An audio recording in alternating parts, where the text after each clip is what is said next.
You're here with me, Jen the Taxidermy Witch, and we're on the floor. We're looking at foragings. This morning, I went out to my mother's house. When I tidied up my kitchen, I found a few things that you can forage from your kitchen into your witchcraft studio. I came home to a book order, which means that we're only 2 books away from having my entire collection here where I can show you an updated version of what I've got, every single book, because so many of you like to follow along with, you know, what I'm talking about. Okay? So, first off, so we also foraged at my mother's house, my kitchen, the beach. For my Etsy orders, I needed to go get beech woods because I've been making wands, staffs, smaller wands, etc., and rattles out of beech wood. So wands are quite long, and that makes them expensive to ship. So something I make also are rattles, where it's got something on each end and you can put it in your hand and do this, which is why I have this ring on here so that my hands are rattle. I'm really fond of rattling sounds. So driftwood rattlers. Those are custom order on my Etsy page. Just tell me what you want on them and we'll put it together with stones and beads and hemps and all kinds of cool stuff. So let's look at everything we've got here because there's quite a bit. Another place that the foragings came from were from our yard, because we have basically a small garden nursery that we sell to other places from. Not only the herbs that I sell on Etsy, we grow here, a lot of them. But my husband has a microgreens business, and he loves just gardening in general. It's his passion. So we have fig trees, we have jabuticaba trees, we have everything you could think of under the sun. We've probably got it in some form or another. Okay, so one thing, when you go to forage, just remember that offerings are a big deal. And after this, I'm going to be doing up a video on how I made this offering to the sea, but I'll let you look at it and maybe guess a couple of the things that are in there. Okay. So come back to see how I made this sea offering, and everything in it is safe and good for the ocean, the sea, the bay, any kind of natural body of water. This is safe to use in, okay? So I give a little bit of offering of some everywhere that I take from. I sprinkle a little bit of this down, okay? So let's start here and say, just in addition to me getting those 2 new books that were at my doorstep, I will also be going through my decks of oracle cards and tarot decks as well, because I've got a couple of new ones of those added to my collection. So let's just start here. This morning, Alex walks in the room, and what does he have? But he has Chinese witch hazel, aka witch hazel. Okay, I'd never seen it fresh before, and I never really thought to look. In Scotty's book, which we're going to open up and do a snippet read on because there's just a tiny bit to say in there, which is funny, right? Because it's witch hazel.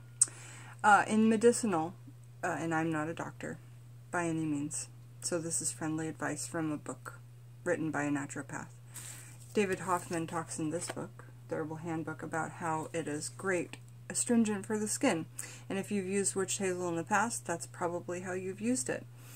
So, this is witch hazel. Alex says it smells amazing. I can't smell it. But we have very different noses, the 2 of us, and that's kind of interesting. But to me, it smells like pet hair. And my nose must be screwed up, because there's, you know, we just brought it in from outside and it does not smell like pet hair because we have pet hair. But just really close look at it. So we're going to use our intuition in a lot of ways when we first start looking at things before we read about them, okay? And there's these teeny tiny red flowers here. And then these things that look like fresh lemon zest that shoot out of the sides. Because they look like fresh lemon zest because they're kind of curly around the edges, but they bloom out from this bright red flower. And at first I thought St. John's wort, but then I thought, no, the color combination is kind of similar. But this is witch hazel, or Chinese witch hazel. Now let's read about it out of Scott Cunningham's Encyclopedia of Magical Herbs, which I think most of you have by now. If you don't have it, let that be the first one you get, because that is the one that I use most often. And if you order herbs from me, you'll understand how to use your herbs best out of this book, okay?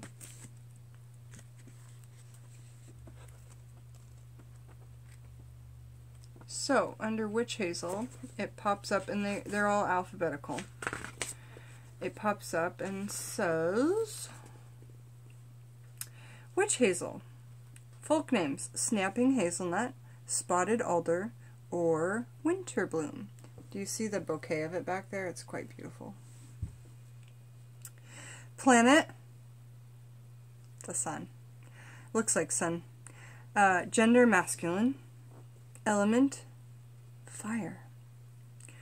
Powers, protection and chastity. However, listen to this. Magical uses. Witch hazel has long been used to fashion divination rods. So you can make a wand or a rod. I don't know the difference between a wand and a rod. If somebody does know, I mean, I'll go look it up right now. But I was thinking maybe you could just have a very, very thin wand made of this. But a rod could be something different. Hence, you could make it fashion a divination rod, hence its common name, witch hazel. The bark and twigs are also used to protect against evil influence. If carried, witch hazel helps to mend a broken heart and cool the passions. So I'm going to dry some of these and save them for mojo bags for people who are going through a breakup and need to heal their heart quickly. You know, not necessarily move on quickly, but like heal their heart so that they're not in pain, because that, you know, will really help. So if that's something you're in need of, please message me, you know, down below and say, hey Jen, let's exchange Skype information, or you can just find me on Skype. That would be pretty much easier for you. And I'm just there at Jen the Taxidermy Witch, and I go on there and check at least every other day, okay? So, great for healing a broken heart. Great for making a divination rod. Great for protecting against evil influences. And the basic powers, when we use it in medicinal workings, are protection and chastity. Okay? Thank you, Scotty. So, that was awesome. Like, it just made my morning seeing this. And I'm sure that it made a lot of your mornings knowing you can get your hands on some of this from me. The next thing that I want to show you that came out of our yard is these kiwi. Another thing we can make wands and different handheld magical tools out of, okay? Wands, rattles, etc. These are kiwi. Okay, kiwi wood. Alex got some cuttings trying to grow some bigger plants and they didn't work out. I get the cuttings. Look at this one. This one is so cool. I thought like you could hang on to it, you know, have a place that you hang on to it and then let it be, you know, just like maybe hang on to it here at the end. It is the thinner end, but when you cast, it's just going to go, so maybe on the end here we could have like a crystal tied on and just, or a chicken's foot, just cast with it. It's just so cool and curly. There's not ever going to be a piece like it, you know, it's so unique. So making wands and rattles out of this kiwi wood that, thank you Alex at Juckshire Farms, my lovely, lovely husband. So next, I guess we'll put them back. Next we have the two books that I'll just let you in on and add to the book list, you know, because they just showed up at my door. The Candle in the Crossroads. Okay, this is a book for Hoodoo. It says a book of Appalachian Conjure. Yes! Appalachian Conjure is my favorite section of all the branches of Hoodoo, because there's quite a few branches. A book of Appalachian Conjure and Southern Root Work. I'm so excited for this. So excited. And this is by Orion Foxwood. Or O-R-I-O-N. Orion, right? Meet your fate at the crossroads. At the crossroads, the gate to the web of fate opens and spirit roads are available. The mouth of creation opens to the mill of stars and magic is made manifest. Folk magic conjure and root worker Orion Foxwood invites you to take a walk through his native Appalachia, through moonlit orchards and rural farms to the dark of the crossroads. From both the oral tradition of his own ancestors, great, and the voices of the spirits themselves, Foxwood brings readers secrets of southern magic, including spirit sight, conjuring, faith healing, blessing, cursing, setting magical lights, and much, much more. This book is a unique and moving journey into the heart and soul of conjure and many of its powerful practices. Sounds so beautiful.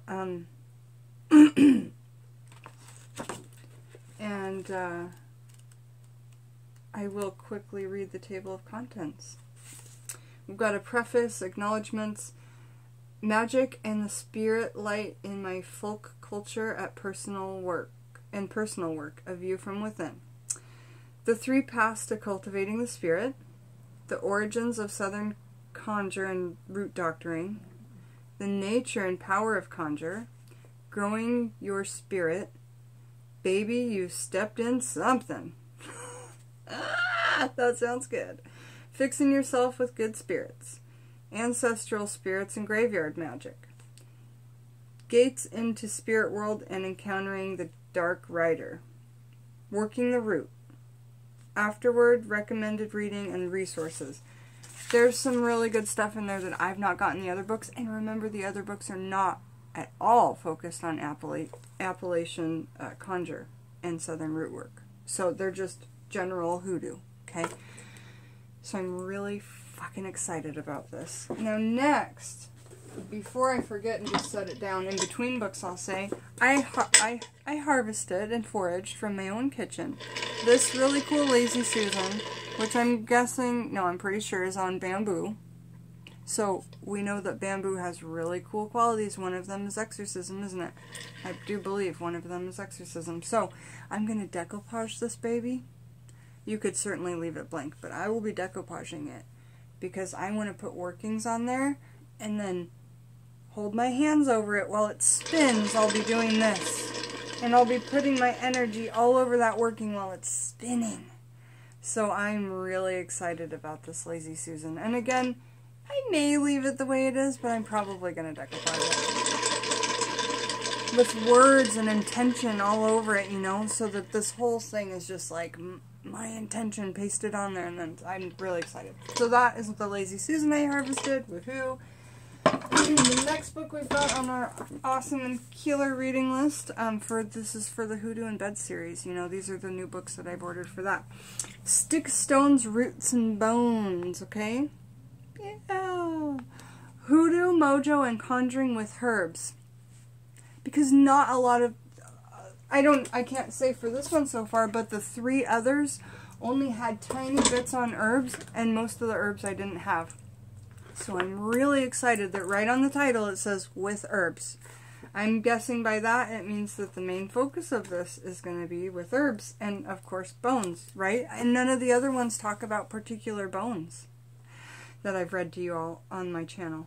Because as soon as I get a hoodoo book I try to read the whole thing chapter by chapter, and so far I've done that with 2 books from front to back. Okay, in the back it says, what an excellent book, a grand contribution to African healing traditions, herbalism, and ethnobotany.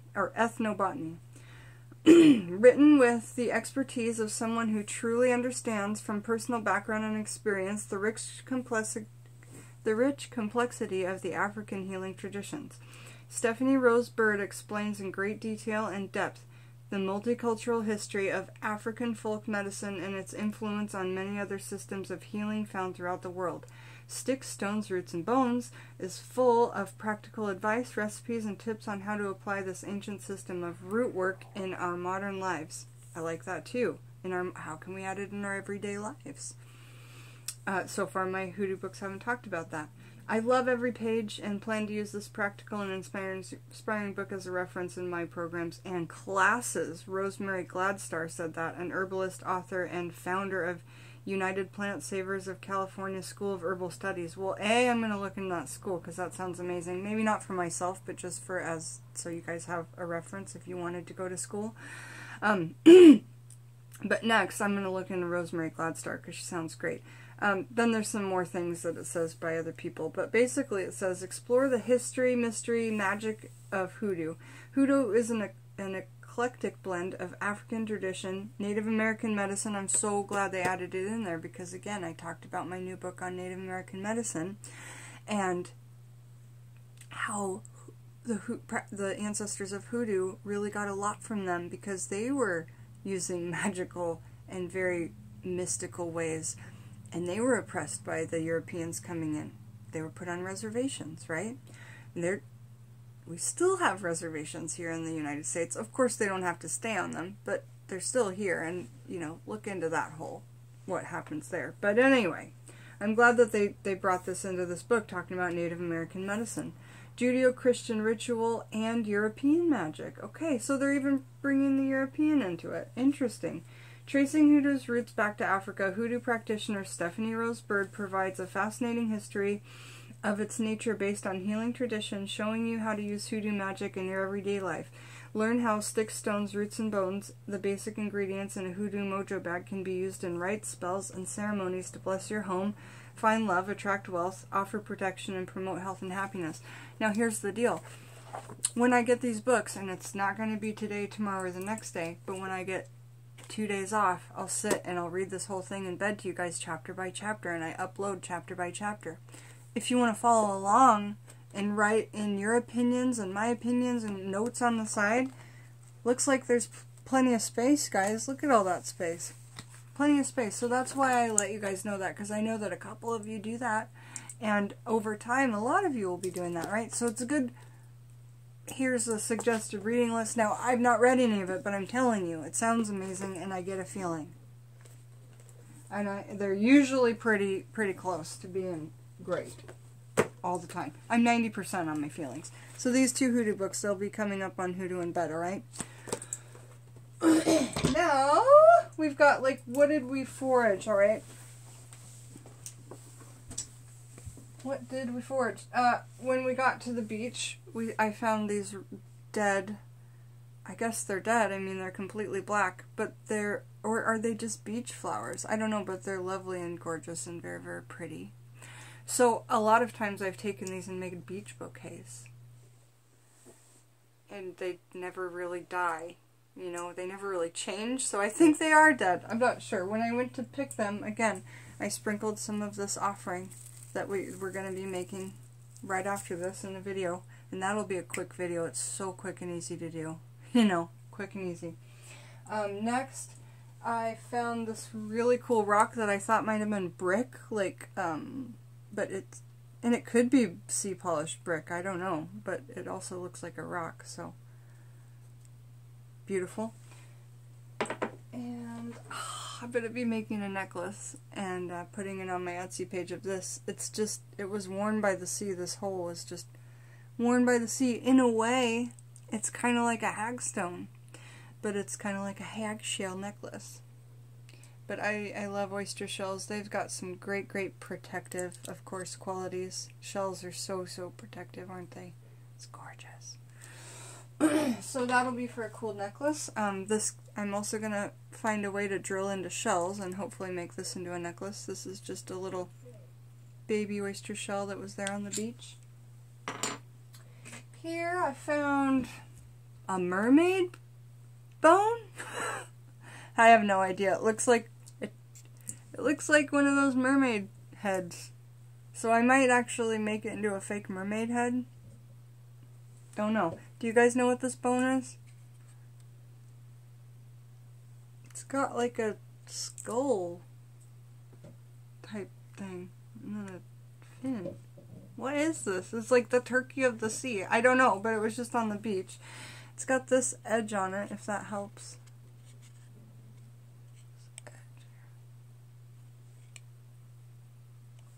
Yeah, don't know. And then I got 3 of these, even though they were all over the sea.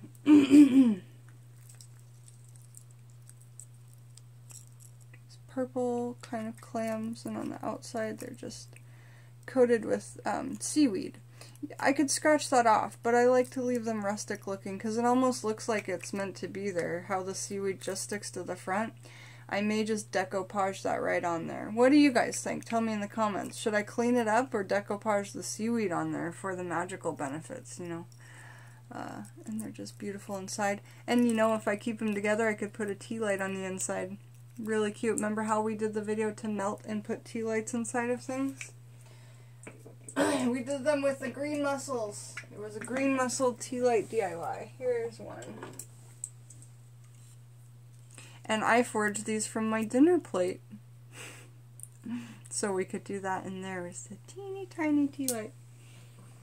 Okay, next we've got driftwoods that...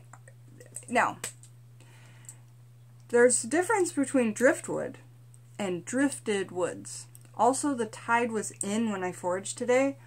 My biggest piece here, this giant staff, is so gorgeous. I had to climb down rocks, and I just knew it was going to be down there. I knew something was going to be down there, and I wish I would have taken my camera because the water was so clear today, and the sun was shining in on this piece that was half in the water and half on the rocks, and it was just for me. And that was this piece right here.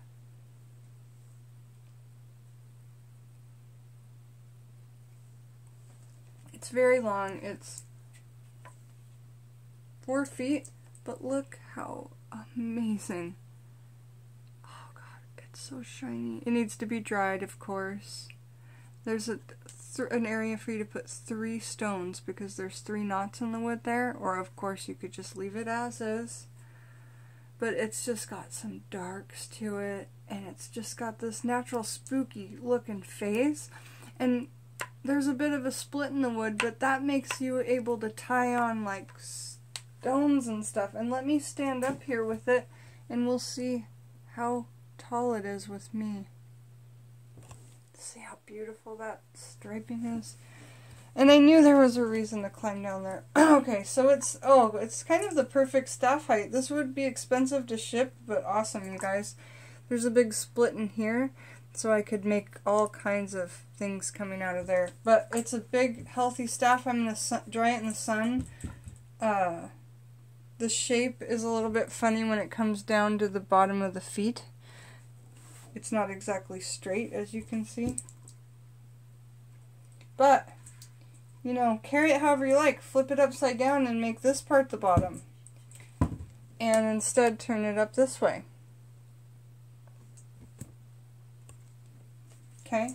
And now you've got the bigger part at the bottom. You're a little more sturdy.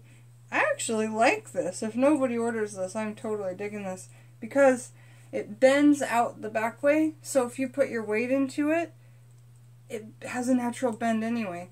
So I'll be drying this in the sun. And that is just absolutely gorgeous. Again, if you're interested in this and you don't mind paying a lot of shipping, let me know. Really beautiful. So don't be scared to go forage. And so this is driftwood. I would consider this one driftwood. But I will show you what I consider some drifted woods, okay?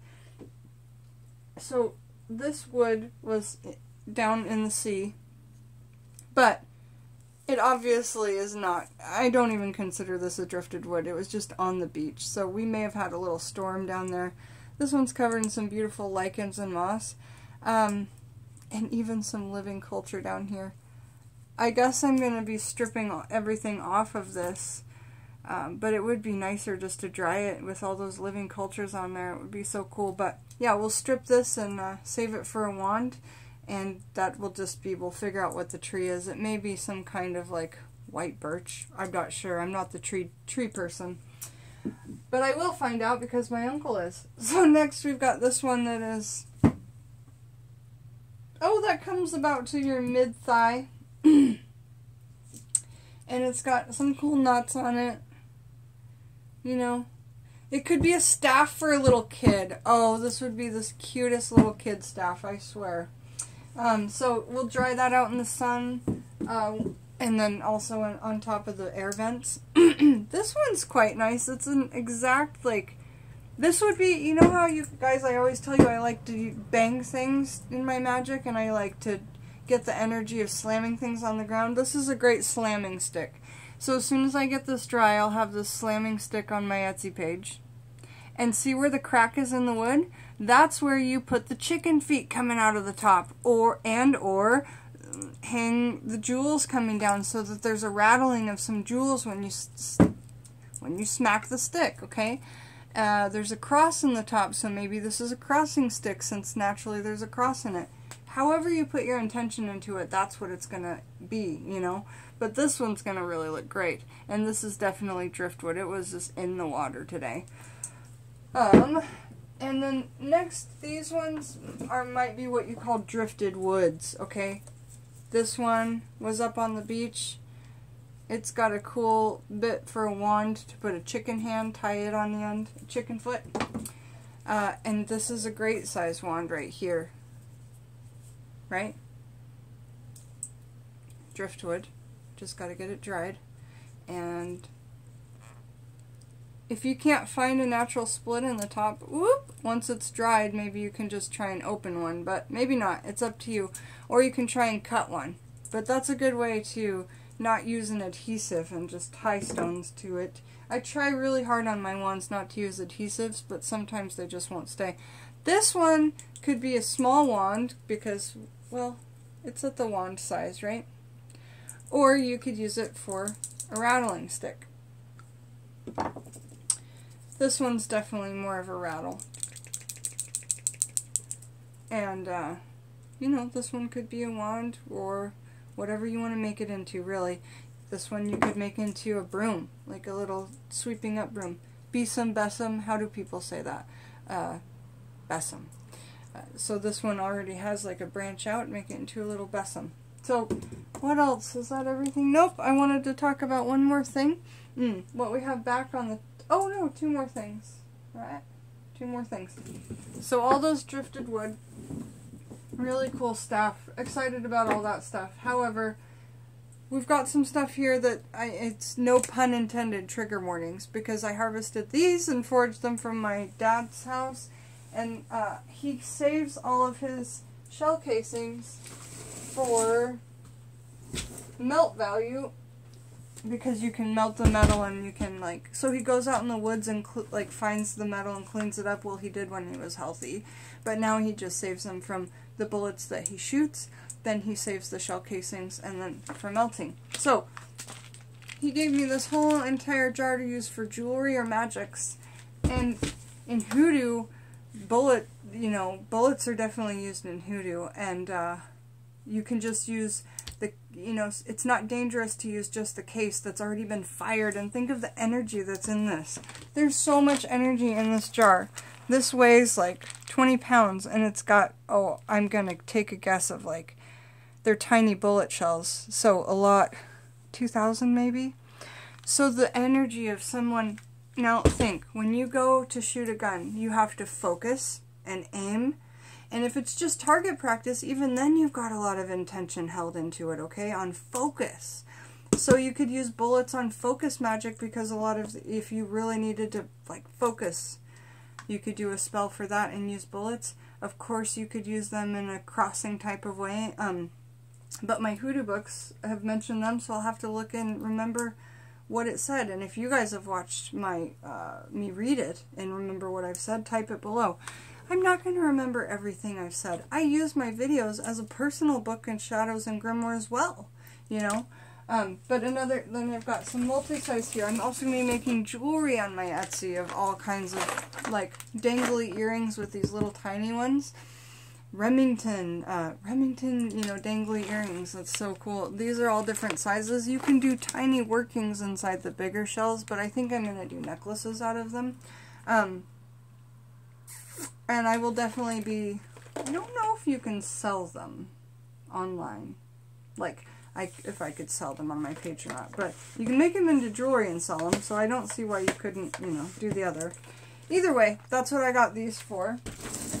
And, he did the fairies quite the offering, didn't he? He went out in nature and cleaned up their space.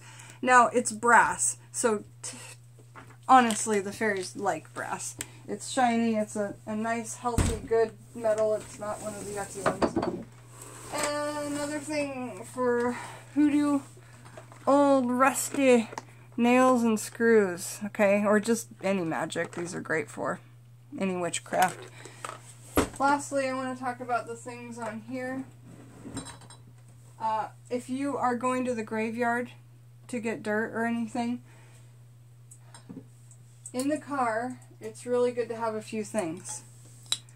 A spoon and a jar for collecting, right? A couple jars if there's a couple people you visit. But personal headstone cleaner, I don't know if I made this on my channel, but I got it out of one of the books I read. Bay leaf, frankincense, and well water, and there might be one other thing in there. Myrrh, sweet myrrh.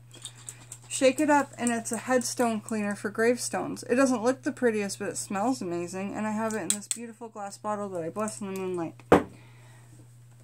Next, this is a sulfur powder that you can put in your shoes, but you have to wear double socks because sulfur you don't want to absorb in your body, but this keeps you safe. It's bay leaf and sulfur in there. And this is a little travel altar with a piece of Palo Santo, tea light, pack of matches. You can do your whole burning right on top of here. If you have anything else you want to throw in there, you can, but I always keep a little something to have while I'm out and about. This is some incense. If you added a coal disc to that little travel altar, now you could make, this is got thistle in it, so it helps call spirits. It's a spirit calling incense blend, okay, that I made and catered out of the advice out of this book. Lastly, if you have nothing to give for an offering at the graveyard, no flowers that you used at the sea, because this would be a fine offering at the graveyard too. Other great offerings are coins and money. Almost everybody has that, and that's appropriate for a younger grave or an older grave. For a younger grave, candy and toys, dice, little jacks and stuff like that, leaving those on the grave, little figurines that you can just get at the thrift store. Little spirit graves love that, you guys. It's like giving a little kid a present, like that never ever gets presents or never even gets talked to. So, but up here, see where that pentacle is, and then that brown case, I keep all my graveyard dirts in there. They're all separate. So, anyway, my time is running out. There's a lot going on. Thanks for joining me, Jen the Taxidermy Witch, and come back so that we can make this together. And I'm excited to see in the comments what you think is in here. Let's give you a quick